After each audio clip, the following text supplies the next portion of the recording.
Welcome to Navigating Your Retirement. I'm your co host, Tony Shore, and I am excited today because I'm here with our host, the man with the plan, Travis Chance. Travis, I know you've been a world traveler lately. You've had a lot going on. How have you been? Tony, we have certainly been, as you said, around the globe, from the South Pacific all the way to north of the border. And I'm going to go ahead and tell you, my stomach is so glad to be back in the United States after our recent trip. Canada was fun to visit. The maple syrup was great. Had a conference up in Quebec City. Great, beautiful, but the cuisine for a young gentleman raised in the South. They don't have black eyed peas north of the border. There's a lot of cheese curds. There's a lot of poutine and gravy on the French fries, and I'm not saying that certainly something to experience, but even though I felt like I'm being hypocritical because I talked about like how good I felt after coming back from New Zealand, Yeah. and it was the opposite when I came back from Canada. My stomach was growling because I'm sitting there going because Yeah. I'm like, oh my gosh, yeah, it was different. It was different. I told my wife, if that's indicative of French cuisine, let's go to Italy. No, I'm just kidding. Yeah.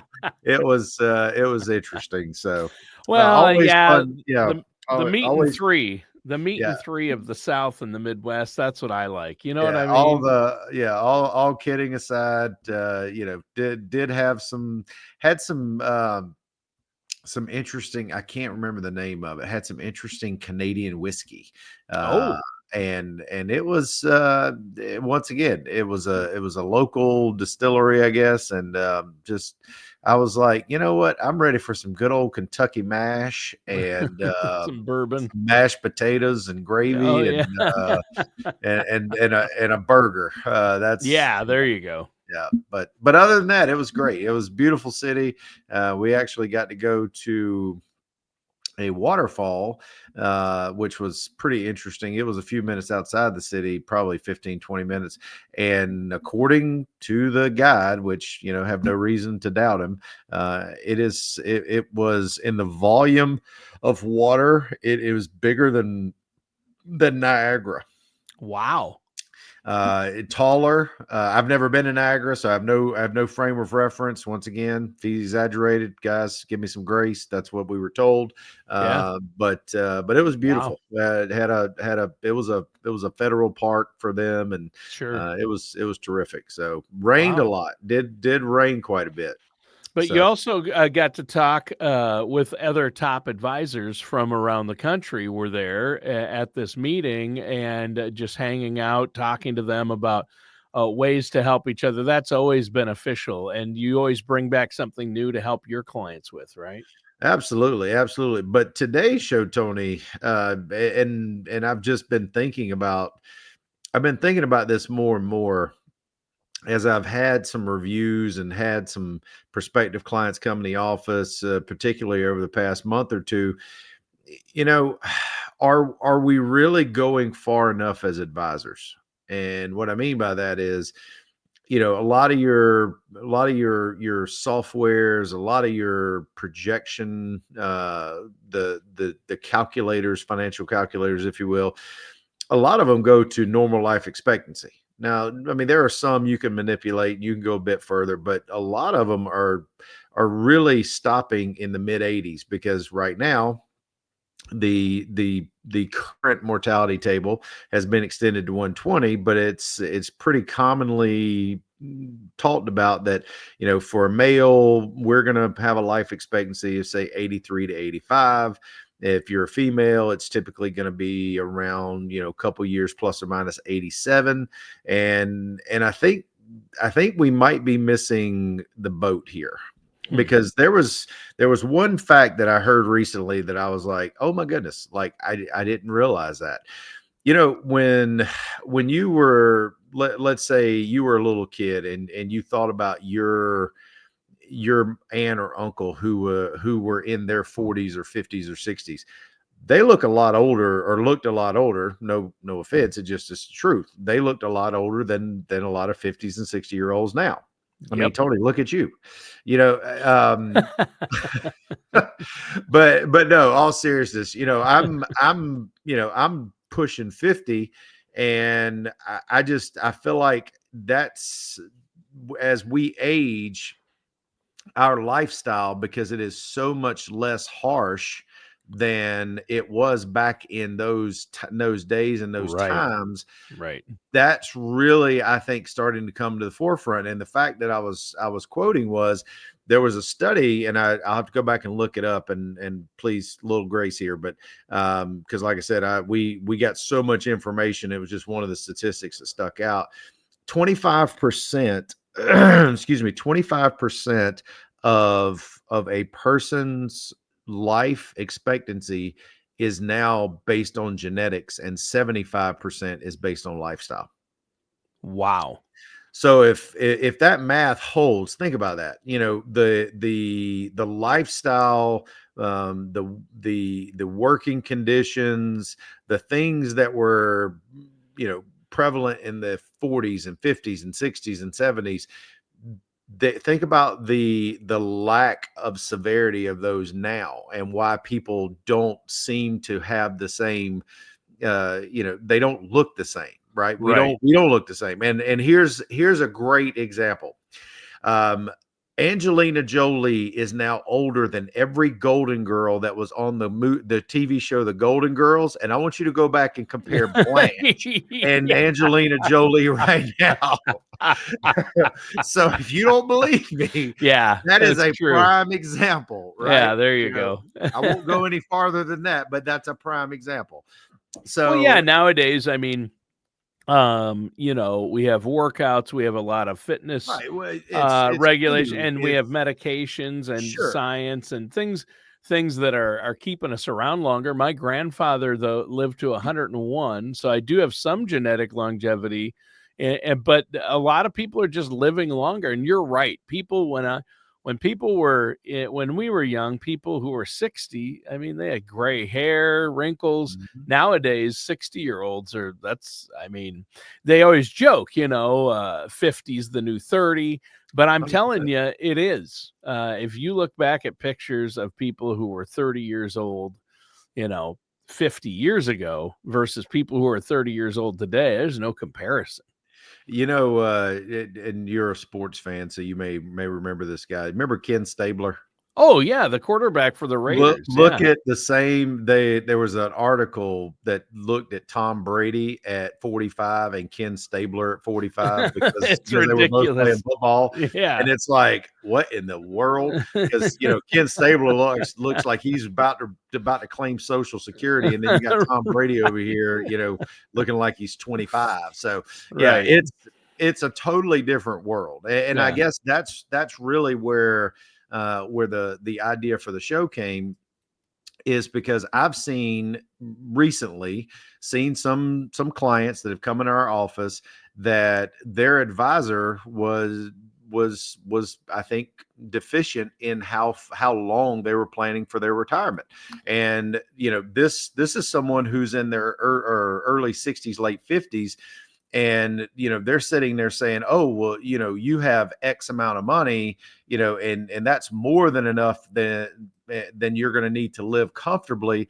But in reality, it really wasn't, because I think we get so caught up in getting conservative and taking risk off the table, that we have to remember we have a lot of things we have to deal with in retirement. So what I'm going to talk about first is, I'm going to go through just a few key points on getting to that stage, the accumulation phase, and then try to make a contrast with what happens after the fact. So, like, for instance, when you're in your 20s, 30s, 40s, 50s, 60s, and you're accumulating funds, the one thing that I wish that everyone was taught in school that we were not taught, nobody is taught today, is, number one, I think there needs to be the old home ec, where you have to go in there and learn how to balance a checkbook. But nobody does that anymore. Everybody just looks online and looks at their balance, and that's all they do. But I think what we need to recognize is the flight path, if you will, going from 20 to 60. The most important thing is to start saving early to get that snowball going, because one of the things that I do agree with Dave Ramsey is he talks about over and over that there's no substitute for compound interest. And in small contributions, whenever you're in your teens, if you can, or your 20s or your 30s, those really add up. And the earlier you can start, the better off you're going to be. And if you wait until your 20s, late 20s or 30s, you're going to need to put in twice as much as you would have had you started 10 years ago, just because you have missed that 10 years of compounding opportunity. So if you're out there listening and you're a little bit on the younger side, 20, 30, 40, 50, 60, just keep that in mind. If I can give you one piece of advice is, as badly as you may think you need the funds today for that new iPad, maybe give it a year or two. That newfangled CD or record player, like your aunt or uncle would say, instead of having those devices, maybe think about making sure the first thing you do is take 10% of your salary, 10% of your earnings, and put it away. Forget about it. Just put it into a, if you're doing it yourself, that's great. It's admirable. Do something. 401k, that's a no-brainer, because guys, think about this. Even if you're out there and you're putting in, say, 5%, and your company's giving you a safe harbor match of 4%, that's 9%. Right, that you're going in the right direction. So don't miss out on those opportunities thinking that I'll have time to catch up, make up later. The earlier you do it, the less it's going to take. So that means that's more that you can actually spend and enjoy in your 40s and 50s, that you don't have to keep putting away to make up for that compounding. Tony, does that make sense? I feel like that should be kind of a no-brainer, but do you understand where I'm coming from on that?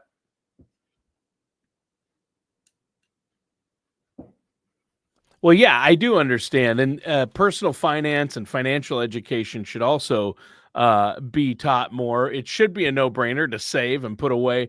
And if you're living longer, you need more in growth. I like your point earlier about, we hear the older you get, you got to put more and more in safety, which is, Well, true to there's a some extent. conversation for that, but when you're in your 20s, 30s, 40s, 50s, I hate to say it, let it ride. Yeah, you got to put it Because all in growth. Yeah. yeah, because I mean, because there's always, and here again, as a financial advisor, I can't say that I know everybody's situation. So obviously Right. we have to be somewhat careful on that, because someone will, and my favorite is, someone will use the next new triple splicing Yugoslavian gene fund, and it's supposed to triple in value each year, and then it'll disappear. And it's like, then you SOB, you told me to put it all in growth. No, I'm not telling you put it all in crazy growth, but put it in something Actively substantial. managed by a Yeah. professional. Yeah. Yeah, I Yeah. mean, but calculate growth, right? I mean, if you Right. want to buy it yourself,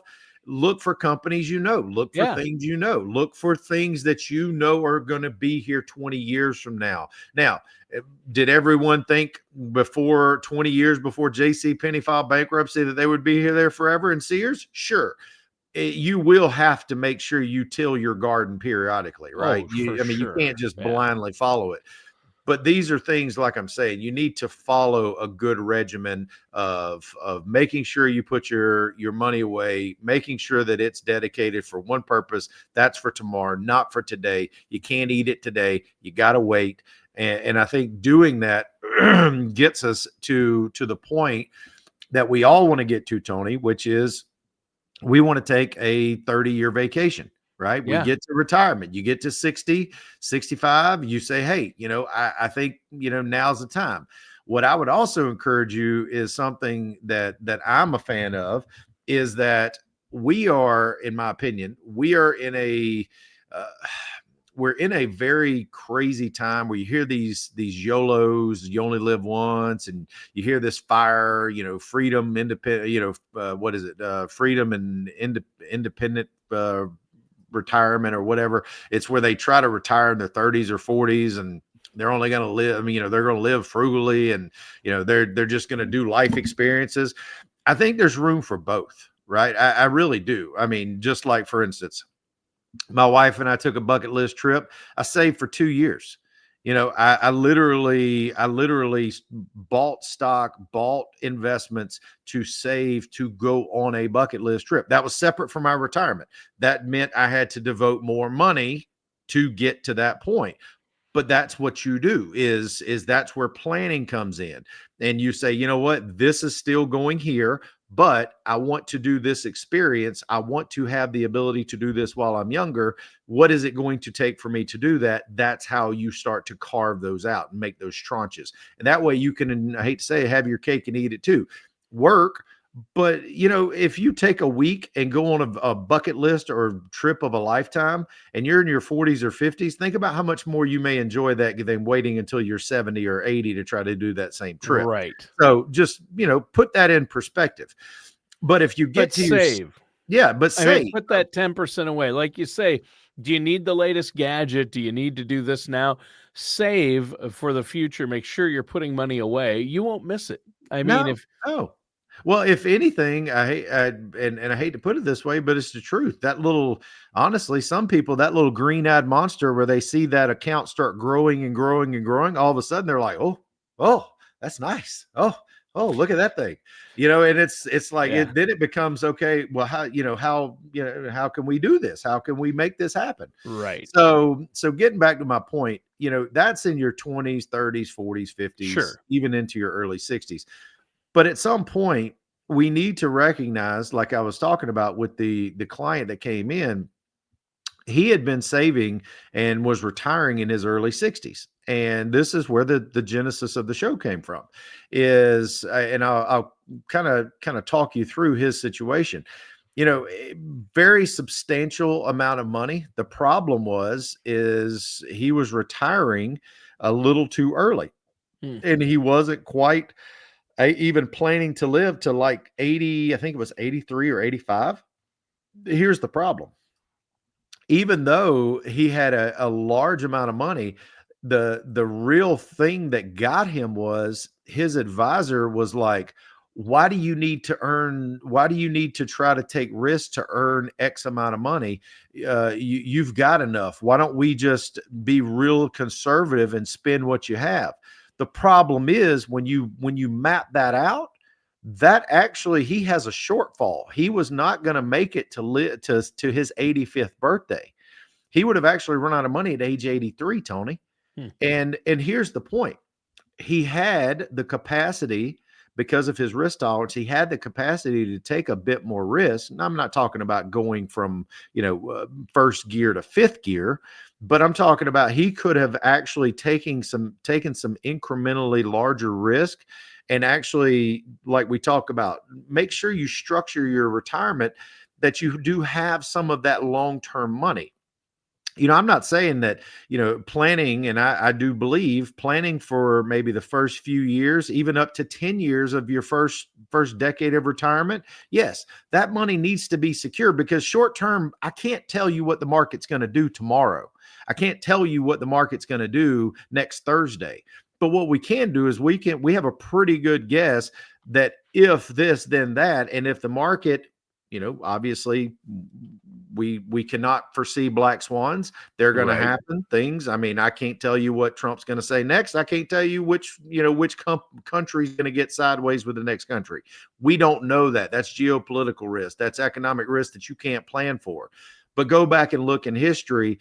The markets do recover. Yeah. The market itself will rebound at some point. And if you have a long enough time horizon, and if you are diligent about tilling your garden and making sure you're weeding and pulling and doing all the things, and when you see opportunities, be able to take advantage of them or have someone that can do that for you, that will give you a very high probability of success on that money that may be set aside for that decade later.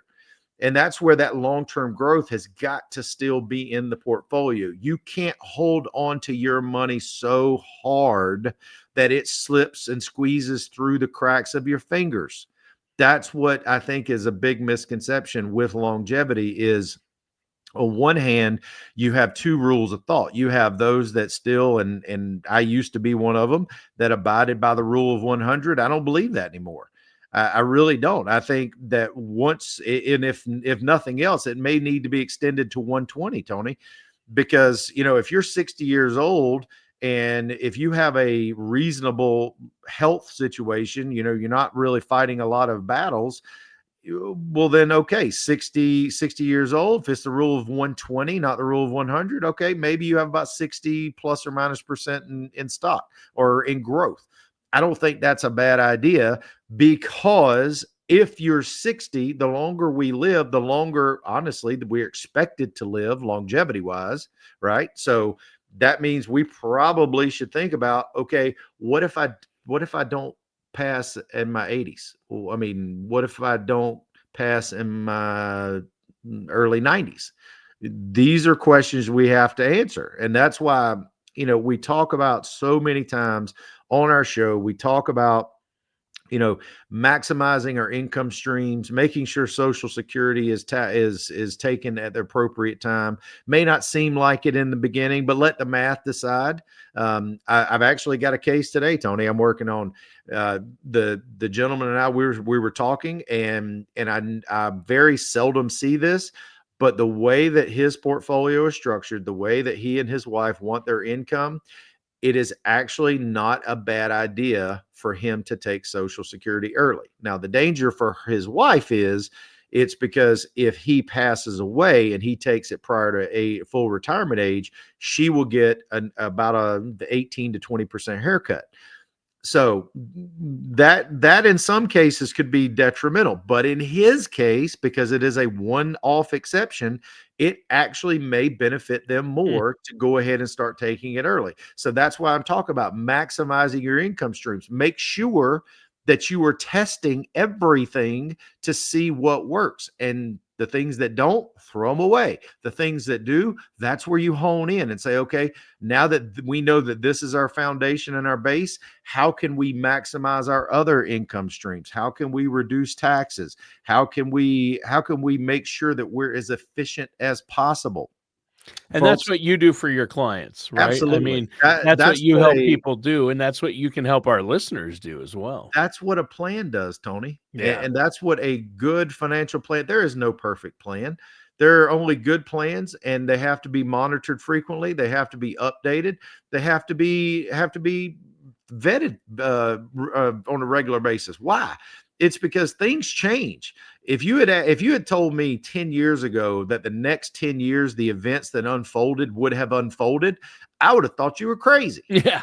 I Yeah. mean, think about it. Would you Yeah. have thought that we would have the Celebrity Apprentice bomb Iran? Sorry. Would would you Right. would you have thought that we would have had COVID? Would you Right. have thought that we would have had, just take your pick, right? Yeah. Just go down the line. Would you have thought that all this would have transpired? No, No. but it happened nonetheless. And Yeah. how we react to it is important. But how we react to it should be based on fact, should be based on planning. And that way you can say, you know what? This is now the case. Yesterday we can't take back. Here's where Yep. we are going forward. And that's where I think a lot of people make decisions. They don't think about the impact on their money. They talk about, okay, we've got this longevity, but there again, let's put that to the side. Let's just focus on investments. Those two have to marry. You got to marry all these variables into a coherent plan that makes sense for you, for your spouse. But Tony, that's why I said, as financial advisors and meeting with a lot of financial advisors, hearing from those that we've spoken with, that's really what's been weighing on my heart. Is I don't think that we are going to the nth degree that we should be. And if you're out there listening and you're not getting that from your advisor, that's why you need to talk to someone who can put that together. And that's why, if you're out there listening, you need to give us a call, 877-269-0839. That's 877-269-0839. All right. Are you ready to live to 100? Well, it sounds like saving and planning can help get you there financially, and working with a financial professional. Thanks, Travis. And listeners, thanks for tuning in. That does it for today's episode of Navigating Your Retirement with our host, Travis Chance.